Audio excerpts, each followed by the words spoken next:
Julia. Hi. My name is Michelle. I'm the supervisor here in the operating room. You have applied for a position here with us as the team leader in orthopedic surgery. So why don't we start by you tell me a little bit about your background. I'm Julia Plicki. I have worked in nursing for 22 years. I spent about 5 years in extended care facilities, and then I worked at this hospital for 17 years plus, and I did some PRN work in another hospital. I varied from working in cardiac to ICU to telemetry and some oncology, and I've been in the surgery department for 10 years now, and that includes pre-op admissions, post-op, and a little bit in the OR right now. Currently, I work with supplies, vendors, and reps. So you do work with the surgeons now in ordering their supplies. So is there ever a time when you did not have something that the surgeon wanted for his surgery? There are times that happens, and there are two different kinds of instances to look at when that happens. One could be that we have a surgeon that's used to using a certain brand of supply that we don't carry that brand, and they didn't know that. Or there's the instance that we're supposed to have it and we don't have it for whatever reason. We thought we did, and now here we are. It's time for the case, and we don't have it. So how do you handle that surgeon at the time? Say you don't have the item and who's in the middle of his case. In the middle of a case, the most important thing is to get the patient taken care of. And I have gone into the surgery rooms because circulators will be like, I don't know what to do, they'll send me out for this, and I'll go in there and I talk to the surgeon and say, if we don't have it, I've looked everywhere for it, and we don't have it, then I have to tell them, we physically don't have it here. Is there something we have, and explain everything that we have as alternatives, that you can use to take care of the patient. Many times, they'll use the alternate brand that they're not used to, because it's usually just that they're used to Ethicon versus Covidien, and we might have Covidien here. Those are the best case scenarios, is the patient does get taken care of, we have a supply that's adequate to use, it's just not the specific brand that surgeon's used to. Other instances, we have had to have doctors in long cases, we've had to go over to sister hospitals and get things for them. That's not the optimal situation. We'd rather be prepared ahead of time and get the patient taken care of.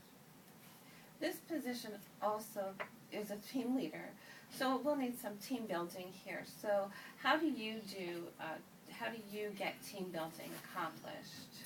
I think I'll have to reflect back on when I worked in the recovery room as the PACU supervisor. At that time, we had a small group of nurses. We had some personality conflicts, we had scheduling conflicts, and I tried to make sure that the people I work with have the knowledge and information they need to be able to get the job done, and give them some autonomy to make the decisions to get done what needs done.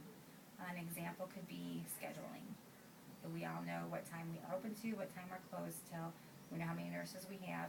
I could very easily sit down and make out a schedule for the PACU department, but that doesn't mean they're going to be happy with it. Or I could say, this is the schedule, these are the hours, these are the nurses, what would you like to do, how would you like to get these covered, all of the shifts need to be covered, you guys figure it out and have it back to me by Tuesday. And they may not like it, and they will learn that it is frustrating, that not everybody's going to be happy, but they have to work together to get those shifts covered. And either way you do it, you're going to have nurses here to take care of the patients.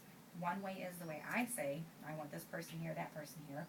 Another way is going to be the way the people that are doing it say, yeah, this works for me. And they work together to get it done.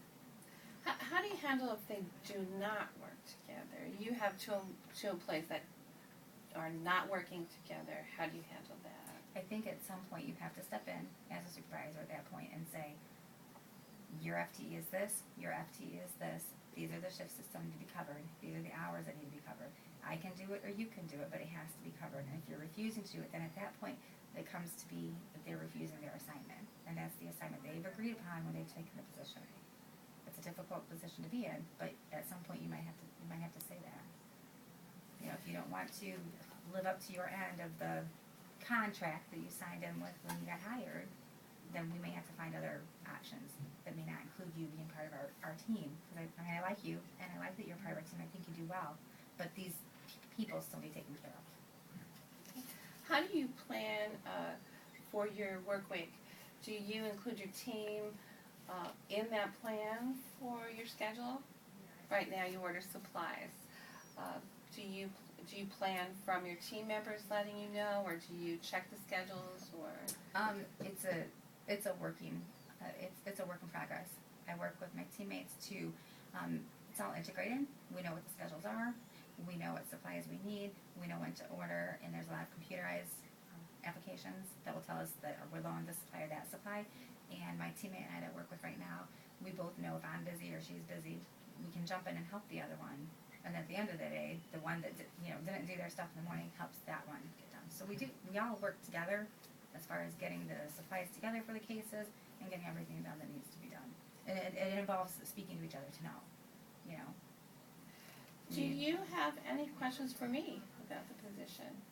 I don't think so. I think that it would come, if there's more questions you have for me, and as it gets closer, there might be more details of the hours, the scheduling, the call, and that kind of. We do group interviews, so we may be calling you back for a group interview with some staff members. Would that be okay? Oh, that would be fine. Okay. Well, I will give you my card. If there's any questions that you come up with, please let me know. Don't hesitate to call. Well, thank you. Thank you for your time. Thank you.